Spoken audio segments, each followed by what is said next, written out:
right now, as you listen to this, your eyes are actually burning through energy faster than almost any other organ in your body. Oh, absolutely. I mean, they're executing millions of these microscopic, highly complex biological processes every single second. Yeah, turning light into electrical signals, constantly adjusting focus, sending just massive packets of data to your visual cortex. It is a staggering amount of labor, really. It is. And, well, there's a very high probability that you are actively starving them. Yeah, because we tend to treat our vision like a window that just occasionally needs wiping down, you know? Right, like you get some blue light blocking glasses, maybe use some over-the-counter eye drops when things feel a little gritty. Exactly. Or you just wait until your vision gets blurry so you can rush to the optometrist for a stronger prescription. Which is such a completely reactive approach. It totally ignores the underlying biology. Yeah, it does. It really does. Which is exactly why we are completely flipping that script today. We're doing a deep dive into some really eye-opening source material, specifically excerpts from Nourishing the Eyes, the essential guide to ocular wellness. It's a great text. It really is. And the mission for this deep dive is to completely shift how you think about your eye care. We need to stop looking at the eye as just a passive lens. Right, and start recognizing it for what it actually is, which is a highly demanding, ravenous metabolic engine. Yes, a high-performance engine. Yeah. And that engine runs on specific, complex nutrition. So to understand what we should be feeding our eyes, we really have to look at what's happening at a cellular level first. Okay, set the stage for us. Well, the retina, specifically the macula, has one of the highest oxygen consumption rates in the human body per gram of tissue. Wait, really? The highest? Yeah, it's packed with mitochondria. And those are the powerhouses of our cells, right? They're constantly generating ATP, which is cellular energy, just to keep your visual field active. So just by keeping my eyes open, I'm burning through all this ATP. Exactly. And to maintain that level of output, the eye requires a massive, uninterrupted supply of healthy blood circulation and oxygen delivery. It's like a high-performance sports car engine, just redlining from the second you wake up until the second you finally fall asleep. That's a great way to put it. But unlike a car engine, the human eye has the ability to rebuild its own pistons while it's running. Assuming it actually has the raw materials, right? Right, because if you don't give a high-performance system premium fuel, it starts to degrade. And the source material highlights this specific threat that causes the degradation, which is oxidative stress. Yeah, let's break down the mechanics of oxidative stress, because it is basically the core villain in this narrative. Okay, what's actually happening there? So, as those mitochondria in your eyes burn oxygen to create energy, they produce a biological exhaust. Like emissions from a car. Exactly. And part of that exhaust includes these unstable molecules called free radicals. Right, I've heard of free radicals, but what are they physically doing? Well, chemically speaking, a free radical is a molecule that's missing an electron. So because it's unstable, it will violently tear through your ocular tissue, just ripping electrons away from healthy cells to stabilize itself. Oh, wow. So it's essentially rust. But instead of oxidizing metal on a car, it's oxidizing your retinas. That is exactly it. It is cellular rust. The technical term is lipid peroxidation. Lipid peroxidation. Yeah, because the retina is incredibly rich in polyunsaturated fats, specifically DHA, and that makes it highly susceptible to this rusting process. But wait, if this is a natural byproduct of just using our eyes, shouldn't our bodies be able to handle it? Normally, yes. Free radicals are a natural byproduct of cellular metabolism. Your body expects them and usually neutralizes them. So where does it go wrong? The problem arises when environmental triggers massively accelerate their production. Like what kind of triggers? We are talking about everyday things. Ultraviolet sunlight physically hitting the unprotected eye, air pollution, smoking, poor dietary habits. Lack of sleep, I'm guessing. Huge factor. Lack of sleep and chronic stress. All of these just flood the system with free radicals. You know, this explains why our eyes actually physically hurt after a long day. When that rust builds up, the engine complains. The text points out that this continuous oxidative stress directly causes visual discomfort, the sensation of dry-feeling eyes. And that profound, heavy eye fatigue you get after prolonged screen use. Yes, that heavy feeling. So it isn't just my brain getting tired of reading emails. No, not at all. Yeah. It is a physical depletion. The local resources in the ocular tissue have literally been exhausted. Wow. The microvascular beds are inflamed, and the body is actively struggling to provide the eye tissues with the raw biological building blocks they need. Just to repair the damage and fight off that compounding oxidative stress. Exactly. Which brings us to the nutritional arsenal. Because if the eye is constantly fighting off this localized cellular rust, we need to examine the specific tools the body uses to clean and maintain the system. Right, we need to look at the fuel. And the source material outlines a very specific set of vitamins and minerals. And naturally, it starts with vitamin A. Yeah, vitamin A is critical. It's a foundational component of a protein called rhodopsin. Rhodopsin. Yes. It's the light-sensitive receptor protein found in the rods of the retina. It is quite literally the molecule that allows you to see in low-light conditions. Okay, so without adequate vitamin A. Your eyes cannot synthesize rhodopsin. That leads directly to poor night vision and the degradation of the eye's surface tissues. Okay, let's unpack this for a second, because I hear this all the time. Since childhood, we've all been told, eat your carrots so you don't go blind. Right, the classic carrot advice. Yeah, so is vitamin A truly the solo MVP here, or is this carrot a day advice just massively oversimplified? Oh, it is a severe oversimplification. It fundamentally misunderstands human digestion and metabolism. Really? How so? Well, vitamin A does not operate in a vacuum. Yeah. Let's look at another mineral detailed in the text, which is zinc. Okay, zinc. Zinc is found in high concentrations in the macula, but its most critical role actually starts in the liver. Wait, the liver. We're talking about vision. I know it sounds disconnected, but the liver is where your body stores its vitamin A. Wow. And to get that vitamin A from your liver all the way up to your eyes, your body has to manufacture a highly specific transport vehicle. It's called retinol-binding protein. And let me guess, building that vehicle requires zinc. Entirely dependent on zinc. If you are deficient in zinc, your liver cannot build the transport vehicles. That is wild. So you could be eating pounds of sweet potatoes, spinach, carrots, getting massive amounts of vitamin A. But without zinc, it just sits trapped in the liver while your eyes actively starve. Wow.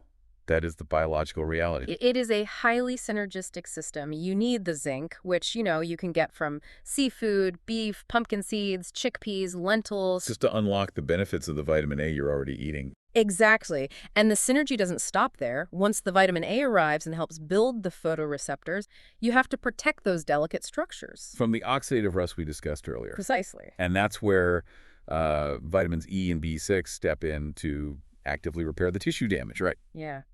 So vitamin E is a fat-soluble antioxidant.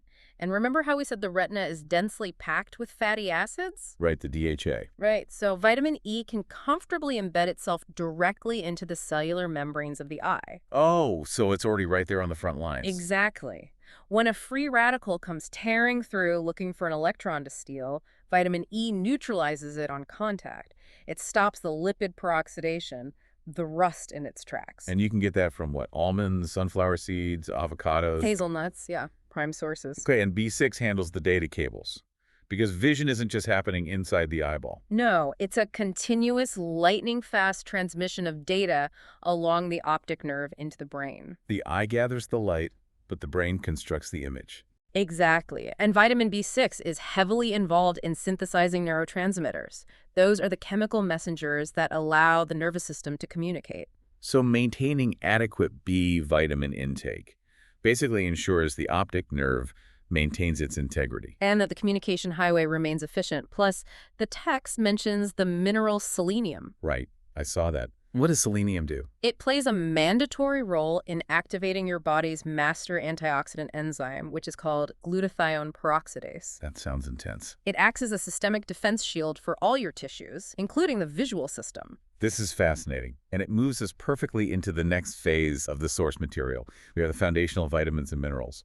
But then the text explores how we can leverage the complex natural defense mechanisms found in nature. Yes, specifically phytochemicals. Right, phytochemicals. These are the biologically active compounds found in plants. So when you look at brightly colored fruits and vegetables, blueberries, kale, red cabbage, citrus fruits, you are looking at dense concentrations of flavonoids, polyphenols, carotenoids, and anthocyanins. Exactly. It's a colorful plate for a reason. And I love this analogy from the text. Plants can't just, walk into the shade when the sun is too bright. Right, they can't hide from environmental stress. So they evolve these polyphenols to absorb ultraviolet radiation and fight off oxidative stress locally. So when we consume them, we are essentially borrowing their environmental armor. We are absolutely adopting their evolutionary defense mechanisms. Like, let's look at lutein and zeaxanthin. Those are specific types of carotenoids, right? Yeah. Found in dark leafy greens. Yes. And when you consume them, they actually migrate to and accumulate inside the macula of your eye. Wait, they travel straight to the eye. They do. They form this dense, yellow pigmented layer, and this layer functions as a set of internal sunglasses. Internal sunglasses. That is incredible. It really is. It physically absorbs high-energy blue light and ultraviolet radiation before it can strike and damage the delicate photoreceptors underneath. Internal sunglasses built from spinach. I love that. But the source text pushes even further into nature's toolkit, and I have to admit, I was highly skeptical of this next part. Let me guess, the mushrooms. Yes. It dives into the modern clinical research surrounding medicinal mushrooms. Varieties like lion's mane, reishi, chaga, shiitake. I mean, I usually think of mushrooms as pizza toppings, not high-tech neurological vision enhancers. A lot of people do, but the clinical data on medicinal fungi is moving incredibly fast right now. So what are they actually doing? Well, these specific mushrooms contain high concentrations of naturally occurring complex carbohydrates. They're called polysaccharides, specifically beta-glucans. Okay, but how do complex carbohydrates actually help the eye, though? I think of carbs as just energy. These beta-glucans act as biological immunomodulators. Meaning they talk to the immune system. Exactly. They don't just provide passive energy. They actively interact with your immune system to lower systemic inflammation. And the eyes are sensitive to inflammation. The microvascular network in the eye is incredibly sensitive to it. By reducing that systemic inflammatory burden, you preserve the blood flow that delivers oxygen to the retina. Okay, that makes sense. And what about lion's mane? The text singled that one out. Yes, lion's mane in particular is being heavily researched for its ability to stimulate the production of nerve growth factor, or NGF. And the optic nerve is a cranial nerve. Right. It requires NGF to maintain its myelin sheath. Which is the protective coating that allows the electrical signals to travel at high speeds. Exactly. So by incorporating phytochemicals from colorful plants and polysaccharides from medicinal mushrooms, you aren't just relying on basic vitamins. You are utilizing a multi-layered approach. Internal sunglasses to block UV radiation, antioxidants to neutralize localized free radicals, and nerve growth stimulators to protect the data transmission lines. That is just brilliant. Knowing the underlying biology really changes everything. But here's the practical reality check. Okay, let's hear it. Knowing we need zinc to transport vitamin A and beta-glucans to soothe the microvascular beds, that's one thing. Actually executing that perfectly every single day while navigating a modern schedule is nearly impossible. Yeah, it is very difficult. We rely on processed foods, we skip meals, we are chronically stressed. And the source text actually acknowledges this gap, right, between biological necessity and our modern lifestyle. It does, because in a controlled laboratory setting, every meal would be perfectly calibrated. But in the real world, nutritional gaps are just inevitable. Which brings us to the holistic habits the text insists upon. Because nutrition alone cannot outwork a hostile physical environment. Right. And first on their list is hydration. Yes. The surface of the eye is protected by the tear film, which is surprisingly complex. It's not just water. No, it consists of 3 distinct layers. You have a mucin layer to stick to the eye, an aqueous or watery layer to provide moisture and nutrients, and then a lipid or oily layer on top to prevent evaporation. Oh, wow. So if you are systematically dehydrated, what happens? The aqueous layer thins out. The tear film basically loses its structural integrity. Which means your eyelids are essentially causing microfriction against the surface of your cornea every single time you blink. Exactly. You're causing mechanical damage and inflammation that no amount of vitamin A can magically fix. Ouch. Okay, so hydrate. Then there is the 20-20-20 rule. Right. Every 20 minutes, look at something 20 feet away for 20 seconds. I always thought this was just to give your brain a break. But the text explains the physical mechanics of it. Yeah, it is entirely mechanical. Inside your eye is the ciliary muscle, and that controls the shape of the lens. Okay. When you are staring at a computer screen or a phone just a foot away from your face, that ciliary muscle is tightly contracted to maintain that near focus. So if you hold that contraction for hours, the muscle goes into spasm. Yeah. That is the tension headache and the blurring you experience at 4 in the afternoon. It's like flexing your bicep as hard as you can and just holding it there for 6 hours. Exactly. Looking 20 feet away is the optical equivalent of optical infinity. Optical infinity. Yes, at 20 feet, the ciliary muscle mechanically releases and rests. And the 20 seconds is the biological time required for that muscle spasm to fully dissipate. That is so practical. So couple that with wearing quality UV-blocking sunglasses to physically stop the radiation from hitting the macula, getting adequate sleep to allow cellular repair, and cardiovascular exercise to force blood flow through those microvascular beds. It's a massive checklist. It really is. Yeah. Which is why the text brings up dietary supplementation. They use a formulation called Visium Plus as an example of compounding these nutrients to fill the modern dietary caps. Right. It combines the essential vitamins, the zinc, the plant antioxidants, and the mushroom extracts into a single capsule. So what does this all mean? Let me ask a cynical question here. Go for it. I am naturally skeptical of all-in-one pills. If my lifestyle is a disaster, if I'm sleeping 4 hours a night, dehydrated, and staring at screens for 12 hours without a break, is taking a supplement like Visium Plus actually going to move the needle, or is it just expensive urine? If your lifestyle is a disaster, it will not save you. The source material is unequivocal about this. Okay, good. So no magic pills. No magic pills. A supplement cannot fix a destroyed tear film caused by severe dehydration. It cannot mechanically relax a spasming ciliary muscle. And it definitely cannot magically regrow tissue that is being actively bombarded by unprotected UV radiation. So what is it doing then? Visium Plus is cited as an architectural bridge. An architectural bridge. I like that. Yeah, if you are making a concerted effort to live well, but your diet occasionally lacks the precise zinc required to transport vitamin A. Or you aren't consuming medicinal mushrooms regularly. Right. The formula provides those specific raw materials to the liver and the bloodstream.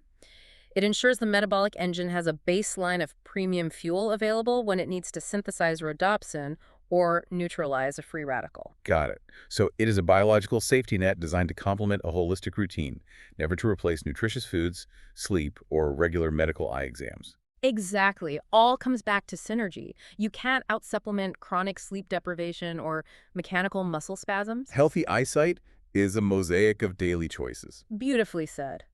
It is the hydration supporting the tear film, the 20-20-20 rule relaxing the ciliary muscle, and mindful nutrition, or a well-formulated supportive companion, providing the phytochemicals and minerals to fight off oxidative stress. It's an intricate, demanding system. We've learned today that our eyes are high-performance metabolic engines. They're constantly fighting the invisible rust of oxidative stress by relying on a highly synergistic nutritional network. From zinc unlocking vitamin A in the liver, to plant polyphenols building internal sunglasses, to mushroom polysaccharides soothing inflammation. It is so connected. Before we let you go, there's one final thought to mull over that builds on everything we just discussed. Oh, this is a good one. Yeah, we talked about how vitamin B6 and nerve growth factors support the optic nerve, ensuring rapid communication between the eye and the brain. Well, embryologically speaking, your eyes are not separate organs that just plugged into your head. No, they are not. They develop directly from the diencephalon. Biologically, your eyes are literally an exposed extension of your brain tissue. Which is an incredible thing to realize. Right. So think about this. If supplying your body with these highly specific, colorful nutrients, minerals, and complex plant compounds physically alters the comfort, focus, and function of your vision, what invisible, profound, and complex changes are those exact same nutrients simultaneously making to your deep cognitive processing? It really makes you wonder. It does. Think about that physical eye-brain connection the next time you look down at a vibrant plate of food. Until next time, keep exploring.